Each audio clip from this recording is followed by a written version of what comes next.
La paz del cielo sea con cada uno de vosotros. Nos encontramos una vez más para dar inicio al estudio para esta ocasión. Estamos continuando con la serie Tesoro de Jehová. Hoy día tenemos nuestra cuarta presentación, una presentación más donde vamos a ir aprendiendo respecto a la palabra del Señor y también aprendiendo respecto al mensaje que Dios tiene para cada uno de nosotros a través de el libro del profeta Sofonías.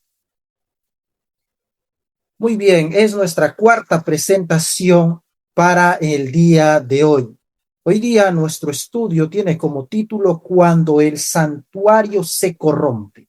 Si es nuestra cuarta presentación de la serie Tesoro de Jehová, hoy día vamos a ver cómo es que el profeta Sofonías prepara el mensaje del Señor para el pueblo remanente, para un pueblo que tiene que purificarse antes del día del Señor. Ya estudiamos en nuestra presentación anterior qué implica el día del Señor y a qué se refiere el profeta Sofonías cuando habla de esto.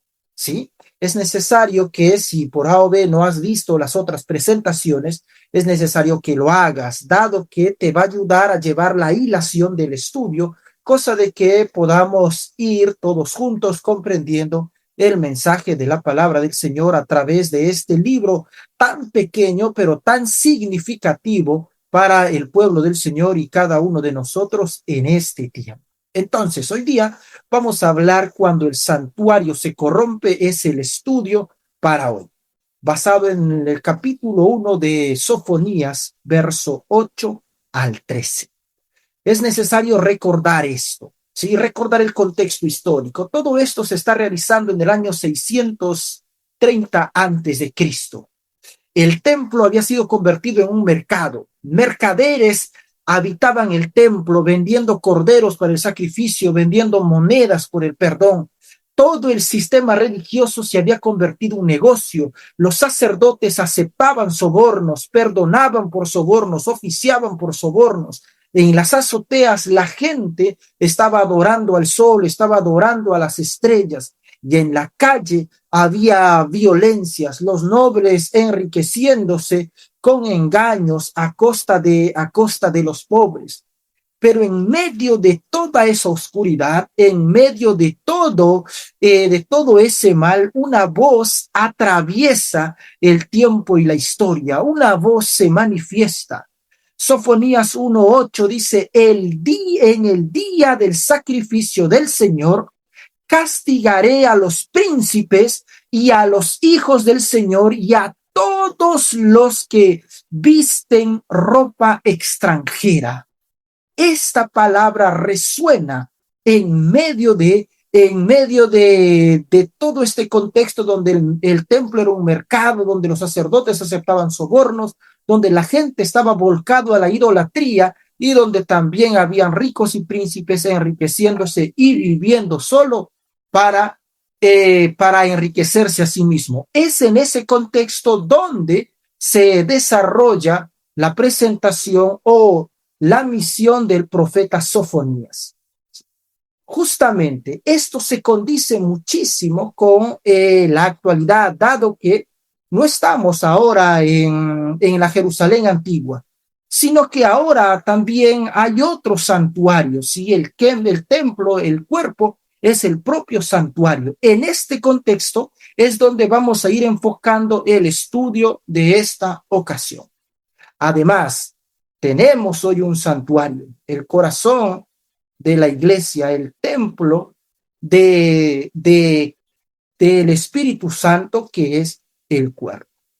E incluso debemos recordar esto, si este santuario se corrompe, el juicio es inminente, ¿sí? Va a venir el juicio para que, para hacer purificación de este santuario.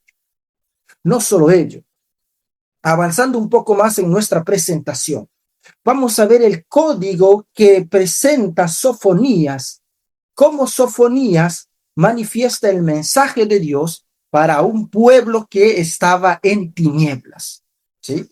Cada letra del mensaje de Sofonías Es un código divino que revela la corrupción de Judá y también es un espejo de la iglesia en la actualidad. El juicio nos va a llamar a la purificación. El juicio es la purificación que Dios desea realizar. Hoy día vamos a analizar esto en el idioma hebreo, también vamos a analizar este mismo texto en el griego e incluso vamos a hacer una aplicación para nuestro tiempo, dado que el propósito de nuestro estudio es descubrir juntos el mensaje del profeta Sofonías en hebreo y en griego, y cómo este mensaje de juicio nos llama a la purificación radical antes de que Cristo regrese por segunda vez. Es en ese contexto donde vamos a estudiar hoy. ¿El santuario se corrompió? Sí, pero debemos recordar esto, que Cristo vino para purificarlo. Con esa introducción vamos a entrar de lleno a nuestra presentación de hoy, a nuestro estudio. ¿Sí? Las raíces de la corrupción es nuestro primer subtítulo. Vamos a ver ahora a los príncipes. Los príncipes en este contexto, para hablar de príncipes se utiliza la palabra Hazarim. Hazarim, que tiene un significado mucho más que príncipe o mucho más que gobernante. En este sentido, Hazarim deriva del hebreo zar, que significa príncipe, que significa jefe o también significa gobernante.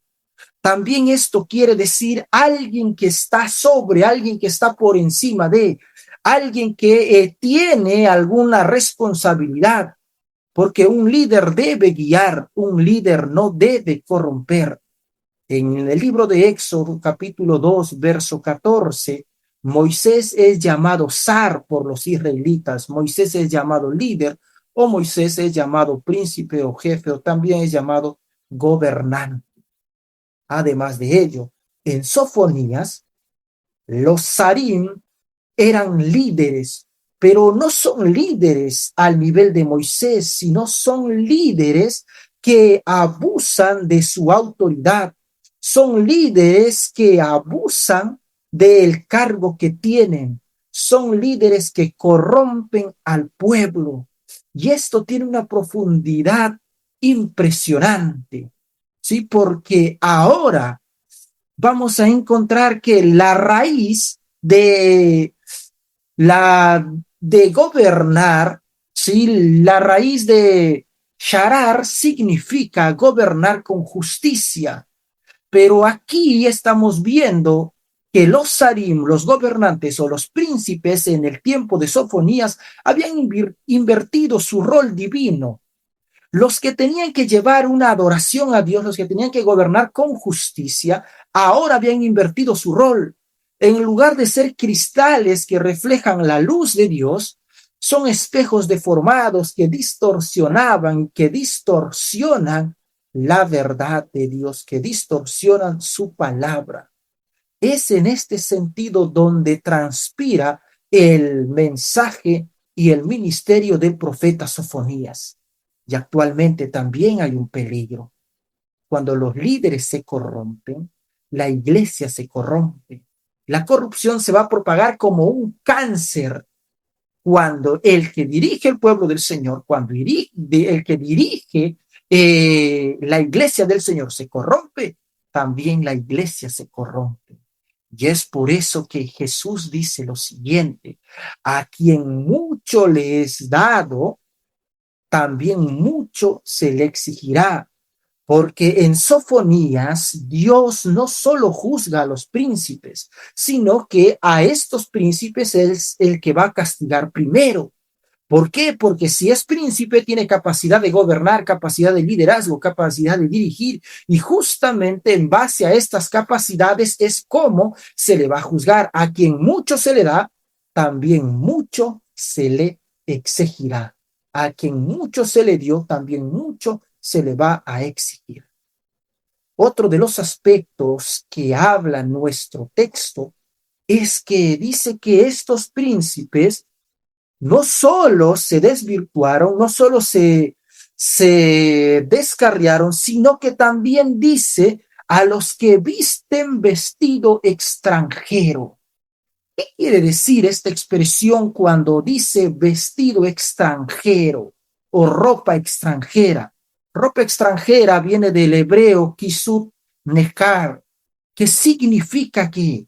Que significa alguien con ropa extranjera, alguien que está vestido no de la forma que debería vestirse, ¿sí?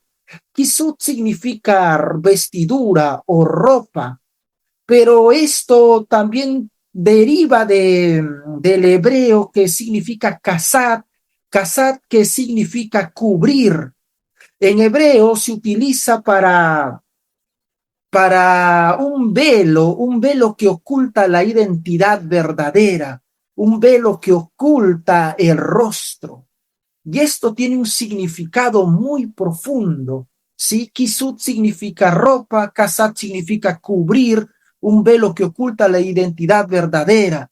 Y nekar es extranjero, extranjero o enemigo, que también significa negar, como negar a Dios.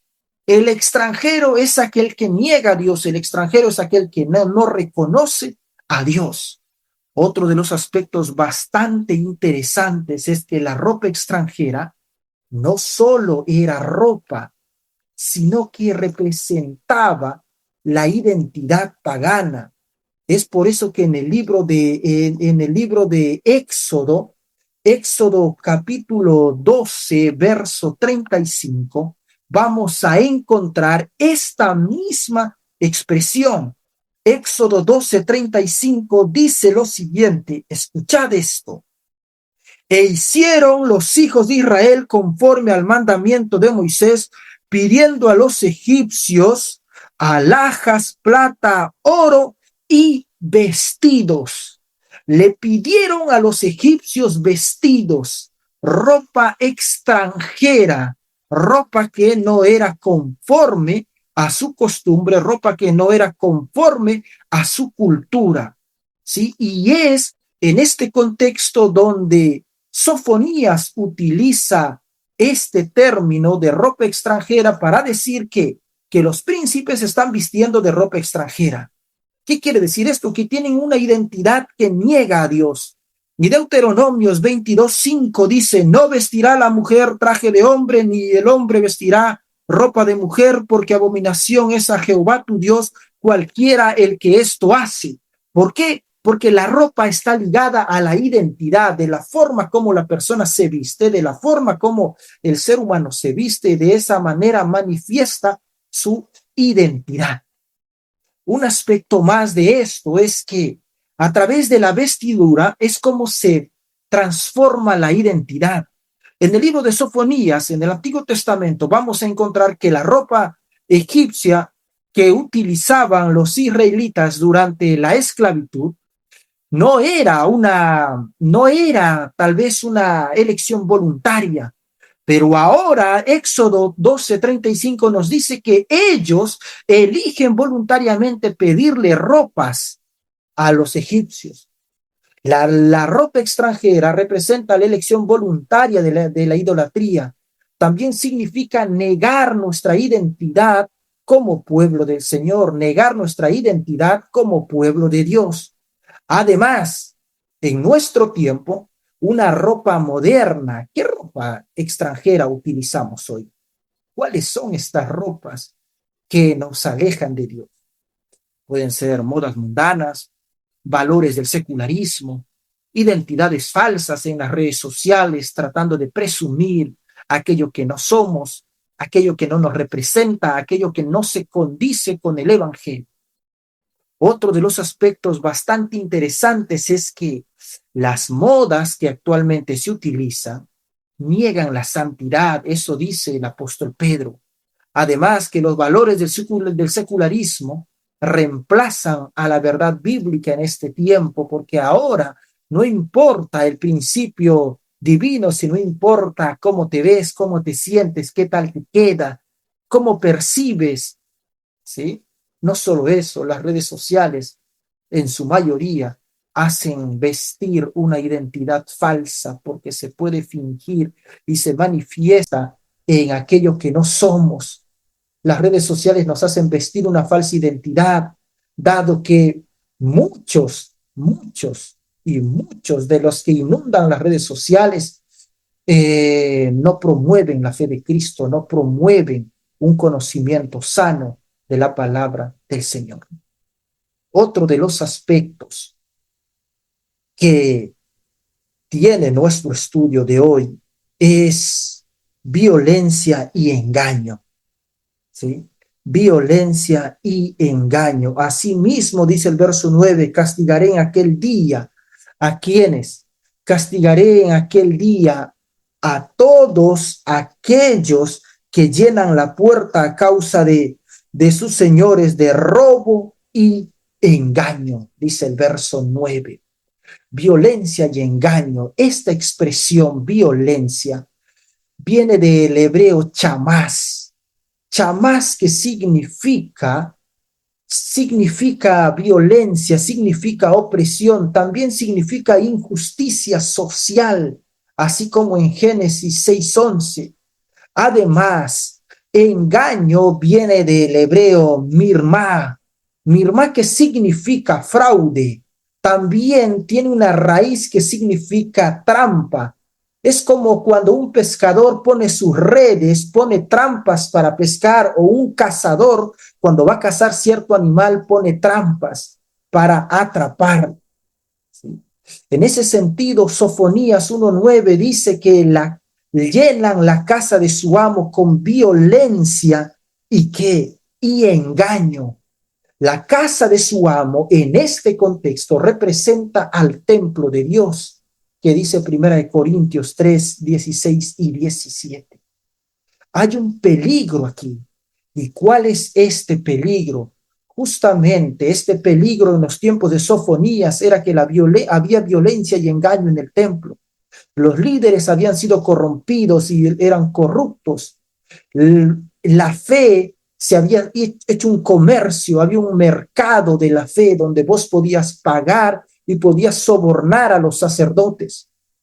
No solo ello, en la actualidad también sucede lo mismo. Hay una manipulación espiritual. El mundo religioso es un mundo donde los líderes manipulan al pueblo para conseguir del pueblo aquello que ellos quieren. O también el pueblo manipula a sus líderes para que sus líderes hagan aquello que el pueblo quiere. También hay una comercialización de la fe. Mientras tú más ofrendes, mientras tú más das, es como que fueras intocable dentro del pueblo, dentro de la iglesia del Señor. Y también hay muestras de abuso de autoridad dentro de la iglesia del Señor. Esto es lo que ahora es necesario que se deba erradicar, porque vas a encontrar dentro de los que predican el evangelio, el evangelio de la prosperidad o las cátedras de prosperidad, como si esto fuera la voluntad de Dios. Además, las redes sociales se inundan con las redes sociales que venden fe como producto, fe como algo que se puede comprar en algún lugar, e incluso líderes que usan la palabra del Señor para amasar riquezas, para sacarle al pueblo todo lo que el pueblo tiene y todo lo que más pueda, porque se dice que el pueblo es oveja y a las ovejas hay que trasquilarlas, pero estos utilizan la palabra del Señor para amasar fortunas y riquezas contrarias a la voluntad de Dios. Otro de los aspectos que muestra el texto es que la casa del Señor se había convertido en un mercado. Esta palabra mercado viene del hebreo marketerek, que significa que marketerek significa lugar de molienda o mercado. Y esto proviene de la palabra hebrea catar, que significa amasar, como alguien que amasa una harina para hacer pan. ¿Sí? En el templo, los mercaderes molían el grano de la fe en monedas. ¿Para qué? Para luego venderlas. para luego sobornar a la gente, para luego sacar dinero a la gente. En el libro de Éxodo, capítulo 30, verso 7, el medio ciclo era ofrenda. Y aquí en Sofonías, esto se convierte en qué? En mercadería. Catar también significa formar. Formar como, formar como forma un alfarero, como la obra de un alfarero en el barro.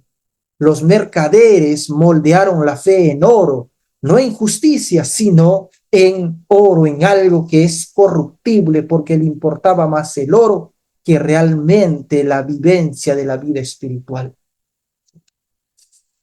Y esto tiene una aplicación mucho más profunda todavía, porque cuando utilizamos o cuando analizamos la palabra marketeré del libro de Sofonías, esta palabra aparece solo en Sofonías 1:11. Dice: aullad, habitantes de Mactes, porque todo el pueblo mercader es destruido.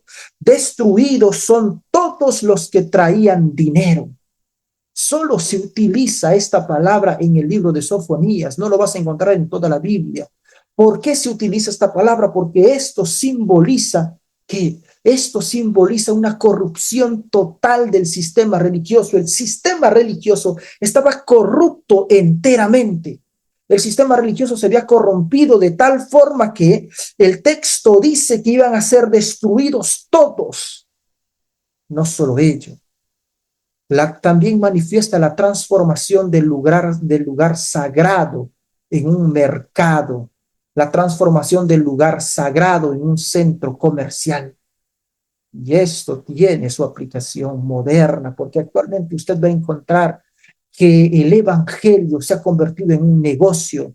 Hay iglesias que venden paquetes de salvación, paquetes de sanidad, paquetes de prosperidad, paquetes de curación, paquetes para eliminar el mal, paquetes para eliminar todo lo que tú quieras. Lo vas a encontrar en base a cuán cuantiosa sea tu ofrenda. Además, vamos a encontrar en nuestro tiempo eventos religiosos que priorizan el entretenimiento sobre la adoración. Actualmente ya no se busca que la gente adore, sino se busca entretener a la gente para que la gente no se aburra, para que la gente no se canse. Y vas a encontrar lugares de culto para todos los gustos. Le gusta el rock, va a encontrar un lugar donde se alabe el rock. Le gusta la cumbia, va a encontrar un lugar donde se alabe la cumbia. Le gusta el vallenato, va a encontrar un lugar donde se alabe a Dios con el vallenato, pero no se alaba realmente a Dios, sino que se entretiene. Y justamente vamos a encontrar también que las redes sociales transforman la fe en contenido viral, pero esto no se condice con la palabra del Señor. Vas a encontrar en las redes inundaciones de reflexiones que solo hacen desviar la mente del ser humano del verdadero Dios, del Dios de la Biblia. Otro de los aspectos interesantes es que nos va a decir que estos príncipes o estos sacerdotes estaban complacientes. Complacientes, ¿cómo así? El verso 12 dice lo siguiente: acontecerá que en aquel tiempo que yo escudriñaré a Jerusalén con linterna y castigaré a los hombres que reposan tranquilos como el vino asentado, los cuales dicen en su corazón: Jehová no hará bien y Jehová no hará mal. Jehová no va a hacer bien ni mal. Justamente, ¿qué está queriendo decir esto? Esto tiene un significado sumamente profundo, porque estas personas que están reposando complacientemente, no es que están descansando, sino la palabra shikrim significa complacientes, pero también significa embriagados. Y esto deriva del hebreo shakar, que significa embriagarse. Embriagarse como el vino que no se mueve, embriagarse como el vino que está estancado. En Sofonías 1:12 se utiliza esta expresión para decir: castigaré a los que están quietos en sus lías. Están quietos donde las lías era el sedimento del vino. Cuando usted hace jugo de uva, va a encontrar que cuando el jugo de uva se reposa, desciende abajo el sedimento y arriba queda el puro jugo. Eso significa, eso es la lías. Lías es el sedimento del vino que simboliza un estancamiento espiritual, un estancamiento de la vida espiritual. El vino en las lías no se mueve, sino que está muerto. No solo, no es solo embriagados, es los que están acostumbrados a qué. Están acostumbrados al pecado, están acostumbrados a la práctica del mal. Es por eso que en Proverbios 23, 20 al 21, vamos a encontrar que el vino es peligroso. ¿Por qué? Porque justamente cuando rojea el vino es cuando hay el peligro de embriagarse. Pero aquí esto es una adicción, ¿sí? Y lo triste es que la palabra shikrim no es solo embriagado, sino es aquellos que están acostumbrados a hacer el mal. El vino es un peligro, pero aquí es una adicción espiritual. Una adicción espiritual, ¿cómo así? ¿En qué sentido se manifiesta esto? Las consecuencias espirituales de la adicción espiritual es que no temerán al Señor. No solo ellos, ni se acercarán a su Dios. El vino en las lías no se mueve. ¿Por qué? Porque está muerto. No hay, no hay vida, no hay movimiento, ¿sí? Y esto, en los tiempos actuales, mucha gente dice, muchos cristianos dicen que Dios no hará bien, ni Dios no hará mal, que Dios, si bien existe, se ha olvidado de nosotros, los creyentes que viven en la comodidad espiritual. E incluso vamos a encontrar líderes que ignoran la justicia social, la justicia que viene como consecuencia de la defensa de aquel que no tiene capacidades para defenderse. En la Biblia se va a mostrar del huérfano, de la viuda y del desamparado, ¿sí? Todo esto manifiesta el profeta Sofonías. Otro de los aspectos bastante interesantes de nuestro estudio es el análisis de estos mismos textos en el griego, la Septuaginta y la conexión con Cristo. En la tradición judía de Alejandría, ¿sí? Los traductores de la Septuaginta que tradujeron la Biblia al griego en el siglo III antes de Cristo, interpretaron el texto hebreo para la diáspora griega, para los judíos que estaban, para los judíos que se habían de alguna manera dispersado de Jerusalén. Esta interpretación va a revelar cómo los judíos helenísticos entendían el santuario. No solo eso, no solo entendían el santuario, sino la corrupción del santuario. Es por eso que el texto griego establece un puente entre un puente conceptual entre el Antiguo Testamento y las enseñanzas de Jesucristo, ¿sí? Los términos claves que vamos a analizar es acostado, que también significa reclinados, símbolo de pereza espiritual, y también la palabra extranjero o ajeno, que se condice con la identidad pagana. Además, violencia y engaño, que simboliza el sistema del poder corrupto. Y por último, Dios no hará inferencia en no, Dios no hará nada. Habla de indiferencia divina, indiferencia de lo que Dios quiere lograr.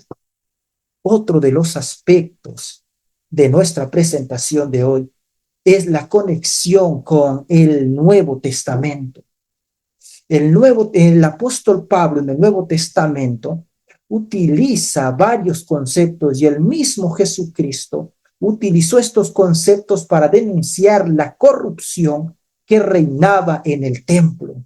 Es por eso que en el libro de Mateo capítulo 21, verso 12 y verso 13, Jesucristo dice lo siguiente, Mateo 21, 12 y 13.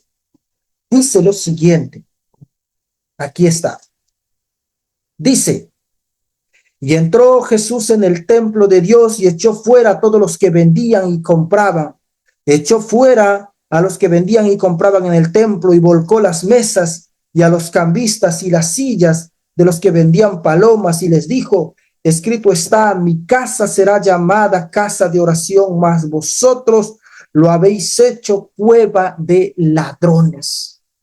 Y el apóstol Pablo también en este mismo contexto, el apóstol Pablo en Romanos 12:11 habla de la complacencia espiritual, pero el apóstol Pablo utiliza la palabra griega katakemonio, katakeimenoi, para decir que, para decir, no seáis perezosos, no seáis perezosos en la diligencia, no seáis perezosos, pero aquí se utiliza para la pereza espiritual. Otro de los aspectos interesantes de nuestro texto es que se hablaba a los que están quietos sobre las ligas. Ya hemos dicho que ligas es el sedimento que queda cuando usted hace reposar el jugo de la uva, que queda debajo, en el fondo, ese es el sedimento. Recostados o reclinados. Lías es el sedimento del vino que ya mencionamos. Esto es una postura de reposo, es una postura de inactividad, y sedimento es el que se acumula en el fondo del recipiente donde usted guarda el vino. El vino en las lías no fermenta, sino que está estancado, está muerto. Y esto tiene su contraste con el Nuevo Testamento. En el Nuevo Testamento nosotros vamos a encontrar esta expresión que utiliza la palabra del Señor y justamente en el libro de Sofonías. Y Sofonías va a hablar de acostados para referirse a la pereza espiritual y también al estancamiento. Y Jesús utiliza otro término, que no debemos estar acostados, sino debemos estar velando, debemos estar vigilando, tenemos que estar en vigilancia espiritual y también en preparación constante. Además, la palabra que ya mencionamos que utiliza el apóstol Pedro en Romanos para decir que no seáis perezosos, habla de pereza espiritual. Y Jesús contrasta la pereza con la vigilancia. Es por eso que Jesús dice, bienaventurados aquellos siervos a quienes el Señor al llegar los encuentre, ¿qué? Los encuentre velando. Pero los siervos de Sofonías están dormidos. Los líderes de el tiempo del libro del profeta Sofonías están dormidos, no están velando. Otro de los aspectos es la expresión que se utiliza, el Señor no hará bien y el Señor no hará mal. Esto viene del griego agatón, que significa perfección moral o bien supremo, que también deriva de cacón, que significa caos, maldad. ¿Sí? ¿Qué sucede? Agatón utilizaban los griegos para hablar de bien, de perfección moral, de bien supremo, y cacón para hablar de mal. Estos eran términos filosóficos que se utilizaban los griegos. Los judíos en Sofonías utilizaban este lenguaje para decir Dios es indiferente, Dios no va a hacer bien y Dios no va a hacer mal. Y esto justamente es lo que utilizaban, es similar al pensamiento filosófico estoico, que creían en un Dios impersonal, en un Dios que no se interesa por los seres humanos. Ese mismo concepto había permeado a Judá en los tiempos del profeta Sofonías. Actualmente el mundo de hoy está basado en el secularismo. Hay una afirmación antigua: Dios no interviene en el mundo. Es la creencia que tenían incluso los babilonios, ¿sí? Que hay Dios, sí, pero el dioses no habitan con la carne. Además, el secularismo manifiesta la fe irrelevante e incluso que Dios es un concepto tan abstracto que no sabemos qué es, ¿sí? Estas son afirmaciones antiguas que permean en el tiempo y se manifiestan que ahora la religión es un asunto privado. Dios no juzga, Dios no bendice, Dios no actúa, a Dios no le interesa los seres humanos, donde la fe es irrelevante para la ciencia. Actualmente la fe y la ciencia no se pueden cruzar. Eso es lo que se manifiesta en el mundo hoy. No es otra cosa que repetición de lo que ya sucedía en los tiempos del profeta Sofonías. Pero Cristo rompe el mito. Porque en Juan capítulo 5, verso 22, dice Jesús: el Padre a nadie juzga, sino que todo el juicio le ha dado a su Hijo. Jesucristo está diciendo que Dios no es un Dios que no hace nada, sino es un Dios activo, es un Dios que hace, es un Dios que obra, es un Dios presente, no es un Dios ausente. Dios actúa, no es un Dios indiferente, ni es un Dios impersonal. Es por eso que el apóstol Pedro va a decir lo siguiente: mirad que no os hagáis tardos, porque el Señor no se tardará en cumplir su promesa, porque Dios es un Dios presente, es un Dios que actúa.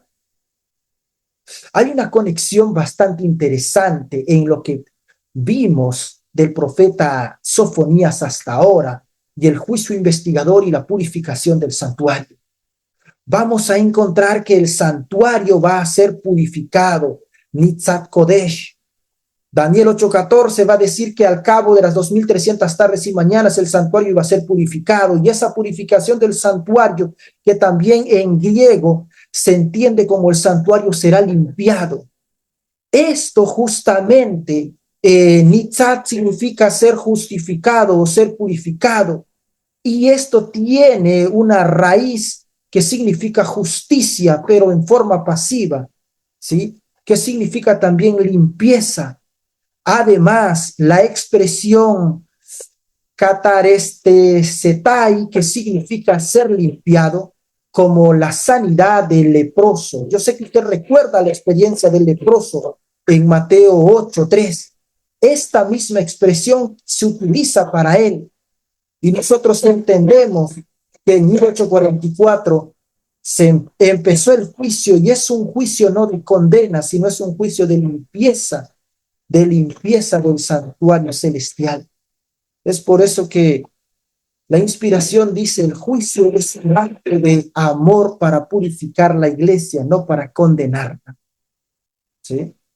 Es necesario recordar esto, que en Judá había corrupción, los príncipes se habían corrompido, vestían ropas extranjeras, el templo se había convertido en un mercado, eran complacientes sobre las lías, estaban en reposo, y esto es un espejo de la iglesia actual, del pueblo de Dios actual, porque los líderes abusan de su autoridad.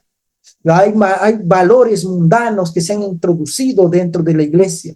Se comercializa con la fe, se hace un negocio con la fe, y los creyentes niegan la inminencia de la venida de Cristo.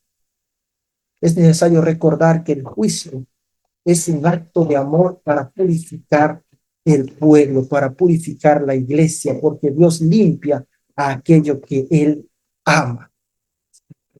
Esto, para ir concluyendo nuestro estudio, es un mensaje de gracia, porque hay esperanza en medio del juicio, porque el santuario se corrompió, sí, pero Cristo vive para purificarlo. En la cruz Jesús tomó sobre sí el chamas, que significa violencia, y el mirmá, que significa engaño. En el santuario celestial Él está limpiando el templo, Él está limpiando su santuario celestial, pero también está limpiando su templo, que es su iglesia. Y en el día de su venida no habrá ropa extranjera, solo vestidura blanca, la vestidura de su justicia. Es por eso que el juicio en el libro del profeta Sofonías es un llamado a la purificación, un llamado a la limpieza, porque solo los limpios de corazón verán a Dios. Bienaventurados los limpios, porque ellos verán a Dios, y hay esperanza para el remanente. Velad, no como los que estáis acostados sobre la ligas, purificaos, no, quitad vuestra ropa extranjera, vuestra ropa del mundo, y vestíos de el manto de la justicia de Cristo. Y no temamos al juicio, porque el juicio en el santuario celestial es un juicio de bendición, porque en el santuario está nuestro abogado. No temamos a la corrupción, porque Él está purificando el templo de su pueblo. No temamos a la complacencia, porque Él nos invita a salir de las lías, a salir de ese estado de inactividad y velar. Recuerda esto, que Sofonías 3:17 dice: el Señor está en medio de ti, Él se regocijará sobre ti con gozo, callará por ti, si se regocijará sobre ti con cánticos. Y no solo ello, es necesario que nos preparemos, es necesario que purifiquemos nuestros corazones, porque el santuario celestial está siendo purificado, está siendo limpiado para recibir a su pueblo. Dios está limpiando su santuario para recibirnos.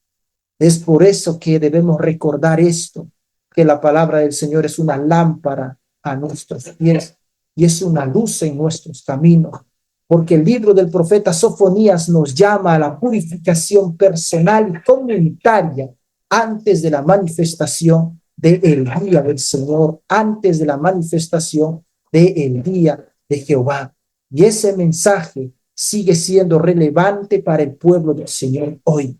Es un llamado a abandonar la corrupción, la complacencia, la falsa identidad y abrazar la justicia de Cristo, abrazar su palabra y abrazar el evangelio que Él ha manifestado y ha prodigado para cada uno de nosotros. Que el Señor te bendiga, que su gracia te acompañe. En el nombre del Señor Jesús. Amén.